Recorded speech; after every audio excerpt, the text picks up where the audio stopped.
எதுவுமே எனக்கு இண்டஸ்ட்ரியை பத்தி தெரியாது. நான் சினிமா பார்த்தது கிடையாது. பிகாஸ் பொண்ணுங்க மட்டும் இருக்கிற வீட்ல இருந்து சினிமாக்கு போறதெல்லாம் ரொம்ப பிரச்சனை என்னோட வில்லேஜ்ல. ஸோ சினிமா எல்லாம் தியேட்டர்ல எல்லாம் போய் பார்த்ததெல்லாம் கிடையாது. டிவியில வந்தா கூட ஹீரோ, ஹீரோயின் இவ்ளோ பக்கத்துல வந்தா கூட சேனல் மாத்திருவாங்க. அந்த மாதிரி வளர்ந்துருக்கும். ஸோ கொச்சின்ல வந்து நான் கொச்சினுக்கு வந்தேன். ஐடியா தான் வந்தேன். சாஃப்ட்வேர் இன்ஜினியரா தான் வந்தோம். அப்புறம் அந்த வேலை எனக்கு பிடிக்கல.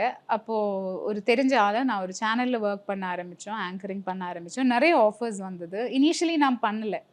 நான் நான் ஒரு ரொம்ப வில்லேஜ் கேரளாவில், அவ்வளோ யாருக்கும் என் வில்லேஜ் பேர் சொன்னாலும் தெரியாது. அந்த மாதிரி ஒரு இடத்துலேருந்து வந்திருக்கு. பட் நான் இங்கே வந்து நம்ம அந்த வில்லேஜில் வாழும்போது நம்ம என்ன நினைப்பாங்க, எல்லாருக்குமே நம்மளை தெரியும். என்னென்னா அந்த வில்லேஜில் எல்லாருக்கும் என் அப்பா கொஞ்சம் பெரிய ஆள் மாதிரி எல்லாரும் பார்ப்பாங்க. அப்பா மேலே எல்லாருக்கும் ரொம்ப ரெஸ்பெக்ட் இருக்கு. 10, 11 மற்றும் 12ஆம் வகுப்பு பொதுத் தேர்வில் அதிக மதிப்பெண்கள் பெற்று வெற்றி பெற அனைத்து மாணவர்கள் கையிலும் இருக்க வேண்டிய ஒரே கைட் சுறா கைடு இப்பொழுது விற்பனையில் அனைத்து புத்தக கடைகளிலும் கிடைக்கும்.